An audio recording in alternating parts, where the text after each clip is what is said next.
joined by my colleague in Congress, Congressman Torres, and by the elected officials of this district, including Assemblywoman Yudelka Tapia, Councilwoman Irina Sanchez, and our Deputy Borough President, who is here with us today to speak about a tragic incident that affected over 50 families. Mi nombre es Adriano Espaillat, congresista de este distrito. Estoy aquí para hablarle de esa tragedia que afectó a 50 familias. Podemos ver, we can see that there's still a child's coat on the wall. Podemos ver que todavía hay un abrigo en la pared de ese apartamento. So families were exposed to grave danger. Thank God no one died in this horrible incident. Gracias a Dios nadie pereció. Had it been during the night, the outcome would have been totally different. So we are concerned that our districts have far too many buildings that are structurally compromised. And the city must do better, the Department of Buildings must do better to inform us which are those buildings that are structurally compromised, that will put families' lives in danger. Nosotros estamos preocupados de que hay muchos edificios que estructuralmente están comprometidos como este lo estaba. Y la ciudad debe de informarnos a nosotros con más precisión cuáles son esos edificios para así nosotros trabajar juntos y ver cómo podemos mejorar esas condiciones estructurales del edificio. That way we can work together to find the resources and address the structural problems that these buildings have. Families are in danger, they live here. This is not a game, this is serious. So we applaud the Bronx District Attorney for her investigation, and we will be cooperating with her investigation. Nosotros aplaudimos a la fiscal del condado por su investigación de este edificio, de este incidente, y nosotros vamos a cooperar con esa investigación.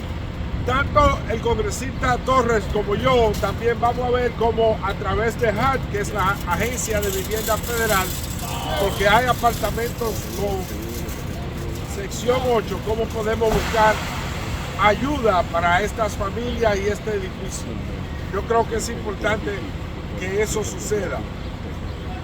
También le estamos pidiendo al Departamento de Edificio que nos dé esa información que acabo de decir, que es las condiciones físicas del edificio. Una cosa es que un edificio tenga problemas como de ventanas, de pintura, de ratones o cucarachas. Otra cosa es que estructuralmente el edificio esté comprometido.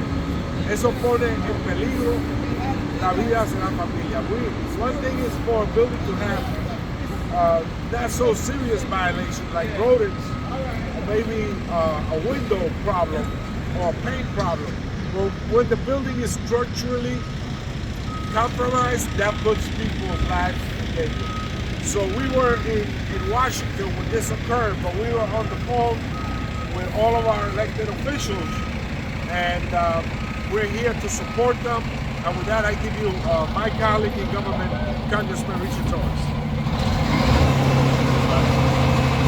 Thank you, Congressman Espaillat, for your leadership in shining a spotlight on the need for building safety here in the Bronx. You know, public safety is the highest obligation of the government.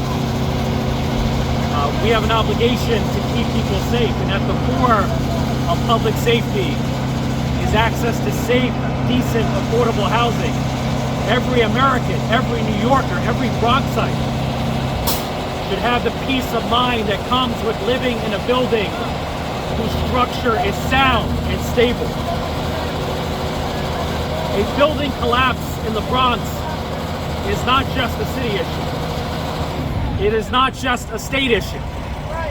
It is a federal concern. The federal government is the largest funding source for affordable housing in the United States. We in the federal government have a vested interest in ensuring that affordable housing is structurally stable and that the tenants who live there are physically safe. And even though the partial collapse here had no fatalities, the safety of tenants cannot be left to chance. We in the federal government have to be proactive in overseeing properties that are at risk of a building collapse.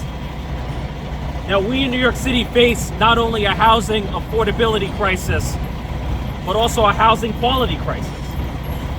We have an aging housing stock in which the median age of a building is somewhere between 90 to 100 years old.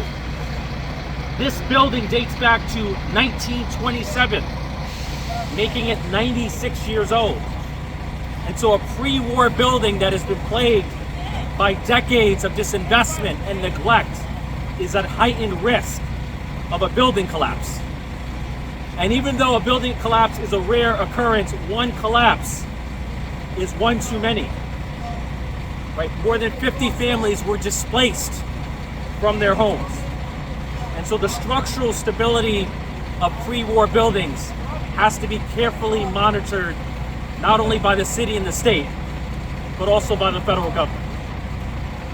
Now, although the causes of the building collapse have not been fully determined, we know that there were early warning signs. Right? In February of 2020, an engineer deemed the facade to be structurally unsafe. There were cracks in the bricks, in the parapet wall, in the windowsills. More than a year later, in March of 2021, the same engineer found that the same condition had not been corrected. And repair of the structural defect did not begin until July of 2023. So the lag time between the finding of the structural defect in February of 2020 and the actual repair in July of 2023, that is unacceptable. If the structure of a building is found to be unsafe, a landlord should be expected to make repairs swiftly and urgently. And so if this landlord is found to be negligent in any way, he should be prosecuted to the fullest extent of the law. We have to ensure that owners are held accountable, that properties are stable, and that tenants are kept safe. Thank you so much. Thank you, Congressman. Again, Congressman Torres has laid out the full history of this building with regards to a structural stability and the reports that have been submitted by an inspector, an engineer, to the city. But every elected official, every assembly member, every city council member, every congressional member should know which are the buildings that have structural issues. And families should know which are the buildings that have structural issues. Let me now introduce your local city councilwoman, Adriano Espaillat. Thank you so much, Congressmember. And I just want to start by thanking both of you for being here. Our members of Congress are, of course, in Washington, D.C. Our state assembly and state senators are in Albany. I get the privilege of being on the ground here, as I have been with my team since Monday, right after the collapse, and every day since. And so our focus as the local members has been on the well-being of our neighbors. Where are they staying each night? What is the prognosis for the building conditions? Can they go in and get their wallets, their identification, their coats? These folks, of course, in an emergency, ran out with nothing. Getting pets. There are still 2 turtles that are stuck in a certain apartment, including some cats and some dogs. And even as we focus on the well-being of the residents right here, right now, what is next? The next piece of this is the other piece of my purview. I am the chair of the New York City Council's Committee on Housing and Buildings. It is my task in the New York City Council to oversee the Department of Buildings, the that this building had 179 HPD violations. They had 7 DOB violations. And although the early information that we have was that there was not a clear connection between those violations and a collapse, there is an ongoing in-depth investigation by the Department of Investigation, the Inspector General, and as was mentioned, our district attorney. All of that is being very closely monitored. I will be holding oversight hearings on what happened here because already at this early stage we know that there were some troubling facts. There was information that was not caught in submissions by the engineers in June of this year, 2023, was not caught, and in December here we have a collapse. So all of this information is developing. We have meetings every single day, and the information is coming to us rapidly, but not rapidly enough. But that is the point that we are here to make today. There are 1 million buildings in the city of New York, 1.1 million buildings. The Department of Buildings and the administration is responsible for ensuring their safety, is responsible for in detail reviewing plans that are submitted, is responsible for answering complaints by tenants that are made. And there is a big question about the agency's inspectorial capacity and about how reviews have been done. And so that is all that we're looking at. Muchísimas gracias a los congresistas. Ellos, claro, están en Washington D.C. todos los días. La asambleísta está en Albany, también el senador.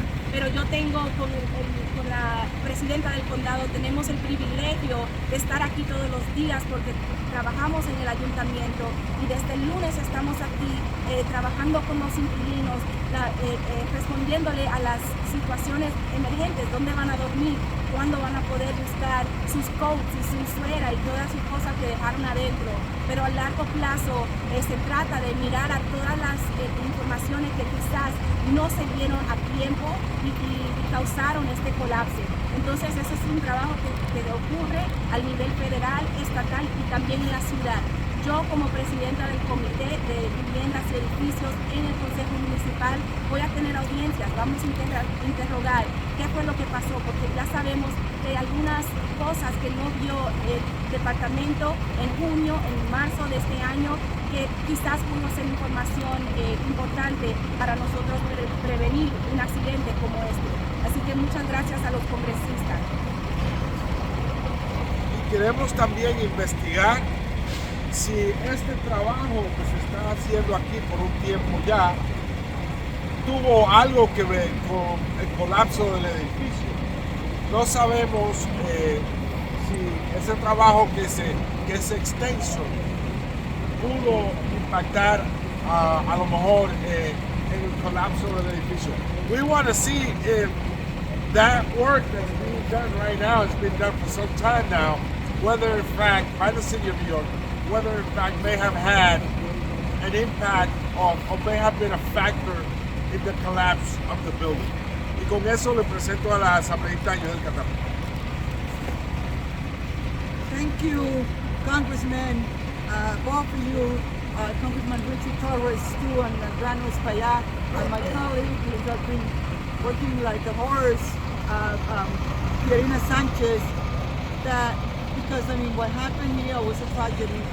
When we're talking about Christmas coming around and a building that had 52 families and 44 children within that environment, and for us not to have the information that let us prevent a collapse like this one affecting so many families is really a tragedy that we had to prevent.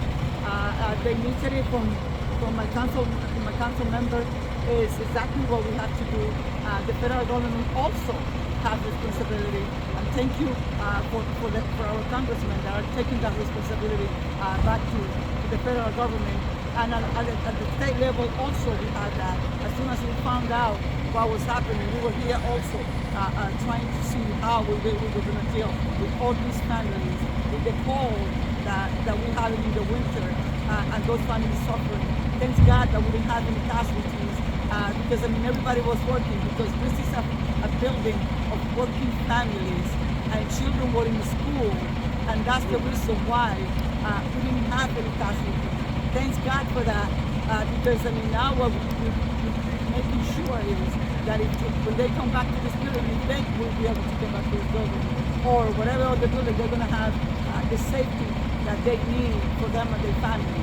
So we're going to continue the investigation. The investigation is something that it has to be done, because we know that we were told at the beginning that there were only 7 violations in HPD for this building. And we found out that there were 170. And that's what we were told. That the public information said that it was only 7 violations that happened. So somebody or something was going on that we didn't have all the information to prevent a catastrophe like this one that we have in this building. So let's gonna continue working and doing what we have to do for this family that deserve safety, and they deserve to live with dignity, and they deserve actually that we pay attention and make sure that they know they don't get displaced from the building that they actually live in for so many years. Thank you. Thank you. And now we're going to hear from Deputy Borough President Janet Peguero. Muchas gracias, Congresista. Buenos días a todos. Janet Espaillat, la vicepresidenta del Condado del Bronx, aquí representando a nuestra presidenta Vanessa Gibson. Gracias por estar aquí con nosotros esta mañana. Le quiero dar las gracias a nuestro congresista Adriano Espaillat y a Richard Torres por unirnos todo hoy y a nuestra asambleísta Yureka Tapia por estar presente. También le queremos agradecer a nuestra concejal Pierina Sánchez, que desde el primer día y desde lo ocurrido estuvo presente con la presidenta del condado, junto a los primeros respondedores de la ciudad y de la comunidad. Gracias, concejal, por su esfuerzo y colaboración durante este proceso que es tan difícil. Gracias también a Bronx Community College por prestarse como el centro de servicio, también a nuestros centros comunitarios y a las iglesias y a nuestras escuelas locales por su apoyo durante este momento. Y por último, como ven acá, tenemos a las agencias de la ciudad, las cuales están trabajando arduamente con nuestra comunidad para asegurar que nuestros residentes tengan el apoyo y los recursos necesarios. Como funcionarios electos tenemos el deber de apoyar a nuestros residentes, y las agencias están trabajando día y noche para llevar los recursos necesarios a nuestra comunidad. Estamos aquí para demostrar que nuestra abogacía continúa, exigir los recursos necesarios y seguir demandando una investigación rápida y eficaz hacia la causa del colapso de este edificio. Estamos determinados a crear un plan para prevenir este tipo de accidente que muchas veces tiene un final fatal. Gracias a Dios que no hubieron casualidades esta vez, pero si hubiese, ¿verdad? I'm so grateful. Thank you to my colleagues in the federal government, to our Congress members who have gathered us this morning today. We demand a thorough and swift investigation into the cause of this building collapse and announce a plan to strengthen prevention efforts and provide oversight to ensure that our residents, regardless of class, have a safe home. We want to thank our local council member for being here day and night from the moment that this occurred, and her commitment to demand this investigation and to lead the committees accordingly to ensure that we have the most updated information. We now have over 150 residents that have been displaced in a city that's already experiencing a housing crisis. We cannot allow more of our residents to become houseless due to gross negligence from our landlords. Thank God there were no casualties and that no one was injured, but we know that the Bronx is often victim of the kind of neglect that costs lives. We already saw a fire around the Congresista neighborhood as well, that unfortunately closed the doors to 6 businesses. And so it is unfortunate that we are experiencing this now in the beginning of our holidays, but we will continue to fight for Bronxites because we all deserve safe housing regardless of our income. Thank you so much for joining us this morning. Now we'll open it up for questions.